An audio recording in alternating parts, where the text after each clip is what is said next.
Hi students, welcome back to Let's Dream Civils YouTube channel. இது நம்ம previous வீடியோவில் upload பண்ணியிருந்த ப்ராக்டிஸ் கொஸ்டின். இதோட ஆன்சர்ஸ் இப்போ பார்த்தோன்னா, what is the minimum age of a high court judge to be appointed as the supreme court judge? So the answer is no minimum age. So நம்ம appointment of the Supreme Court Judges and Chief Justice of India is explained in Article 124 Clause 2 of the Indian Constitution. So அதில் there is no minimum age mentioned. So ஒரு high court judge வந்து supreme court judge ஆகிறதுக்கு வந்து இவ்வளோ minimum ஏஜாவது இருக்கணுங்கிற ரெக்குயர்மெண்ட்டெல்லாம் கிடையாது. What is the tenure of the supreme court judge? எவ்வளோ நாள் ஒரு சுப்ரீம் கோர்ட் ஜட்ஜை சர்வ் பண்ணலாம் அப்படின்னு பார்த்தீங்கன்னா, until they turn 65 years of age. 65 yearsல தான் சுப்ரீம் கோர்ட் ஜட்ஜோட ரிட்டையர்மெண்ட் வரும். அது வரைக்கும் they can serve as supreme court judge. இப்போ நம்ம பார்க்க போகிற headlines: GPRI raises concerns over rise in precious metal import under United Arab Emirates Free Trade Agreement. GPRI அப்படின்னா என்ன அப்படின்னு பார்க்கலாம்.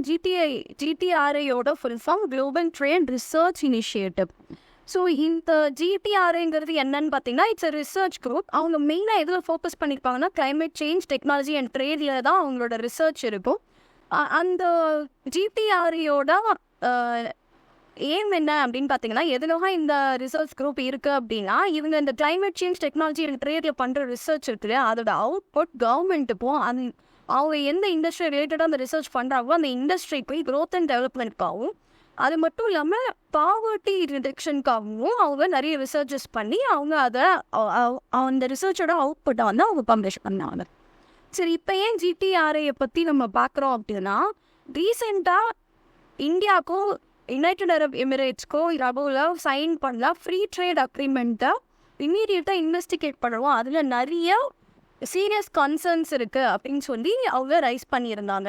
ஸோ என்ன ஆக்சுவலாக அதில் சீரியஸ் கன்சர்ன்னு பார்த்தீங்கன்னா, அந்த ஃப்ரீ ட்ரேட் அக்ரிமெண்ட்டில் ப்ரெஷியஸ் மெட்டல்ஸ் இருக்கு, gold, silver, platinum and diamond, இது துபாயிலிருந்து இந்தியாவுக்கு 0 டியூட்டி சார்ஜில் வந்து 0 டேரிஃபில் வந்து இம்போர்ட் பண்ணலாம் in the upcoming years, in 3 years அப்படின்னு சொல்லி அதை சைன் பண்ணியிருந்தாங்க.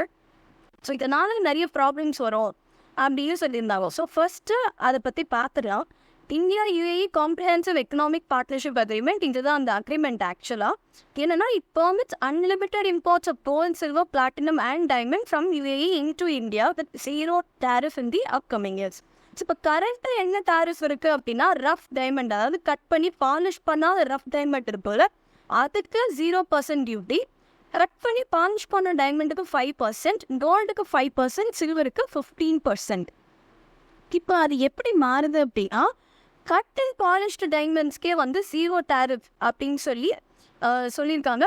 இது வந்து it will threaten India's domestic diamond industry அப்படின்னு வந்து GPRI சொல்கிறாங்க. எதனால் அப்படின்னா, இப்போ முன்னாடியே பார்த்தோம், ரஃப் டைமண்ட்ஸ்க்கு வந்து 0% டியூட்டி இருந்தது அப்படின்னு சொல்லிட்டு. ஸோ ரஃப் டைமண்ட்டை வாங்கி அதை வந்து கட் பண்ணி பாலிஷ் பண்ணுற இண்டஸ்ட்ரீஸ் இங்கே நிறைய இருக்குது இந்தியாவில். ஸோ அவங்கெல்லாம் வந்து ரொம்பவே இதனால் அஃபெக்ட் ஆவாங்க. டைரெக்டாக கட் பண்ணி பாலிஷ் பண்ண டைமண்டே வந்து 0 tariffக்கு கிடைக்குது அப்படிங்கும்போது இங்கே இருக்கிற இண்டஸ்ட்ரீஸ் அதனால் பாதிக்கப்படும் அப்படின்னு. அதே மாதிரி கோல்டுமே வித் 0 டியூட்டியாக நம்ம வந்து இம்போர்ட் பண்ணிக்கலாம். If that gold alloy contains 2% platinum. எவ்வளோ இம்போர்ட் பண்ணுறோமோ அதில் 2% பிளாட்டினம் இருந்தது அந்த கோல்டு அலாயில் அப்படின்னா 0% வந்து நம்ம இம்போர்ட் பண்ணிக்கலாம். இப்போ கரண்ட்டாக இருக்கிறது 5%. அதே மாதிரி சில்வர் இம்போர்ட்டும் வந்து 6% வந்து 8% வந்து ட்ராப் ஆகுது. ஸோ இதில் இந்த பர்சன்டேஜ் சேஞ்சை விட இதில் இன்னொரு மேஜர் கன்சர்ன் என்னென்னா, அன்லிமிட்டட் இம்போர்ட். எவ்வளோ குவான்டிட்டி இம்போர்ட் பண்ணுறீங்கிறதுல ரெஸ்ட்ரிக்ஷன் இல்லை, அதுவும் வித் 0 டியூட்டி சார்ஜில். ஸோ இது எதனால் இந்த கன்சர்ன் வந்து GPRI வந்து ரைஸ் பண்ணாங்க அப்படின்னா, இந்த மாதிரி ப்ரெஷியஸ் மெட்டலை வந்து 0 tariffல இம்போர்ட் பண்ணுறனால இதை நம்பி இருக்கிற நிறைய டொமஸ்டிக் ஜுவல்லரி இண்டஸ்ட்ரீஸ், நம்மக்கிட்ட இருக்கிற நிறைய ஜுவல்லரி இண்டஸ்ட்ரீஸ் இது வேல்யூ அடிஷன் பண்ணி, அதாவது அது ஒரு அலாயாக வாங்கி அதுக்கு ஒரு வேல்யூ அடிஷன் பண்ணி அதை வெளியில் விற்கிறவங்க நிறைய பேர் இருக்காங்க. ஸோ அந்த மாதிரி இண்டஸ்ட்ரீஸ்லாம் வந்து ரொம்ப அஃபெக்ட் ஆகுது. அது மட்டும் இல்லாமல் எப்போவுமே வந்து UAE வந்து துபாய் வந்து கிஃப்ட் சிட்டி அப்படின்னு சொல்லுவோம். ஸோ அந்த கிஃப்ட் சிட்டியில் வந்து நிறைய டிரான்ஸ்பரன்சி இஷ்யூஸ் இருந்திருக்கு இதுக்கு முன்னாடியே. அப்போ இப்போ ப்ரெஷியஸ் மெட்டல்ஸை அதுவும் அன்லிமிட்டடாக 0 டேரிஃபில் இம்போர்ட் பண்ணலாம் அப்படின்னு சொன்னால் அதில் நிறைய டிரான்ஸ்பரன்சி இஷ்யூஸ் வரும்.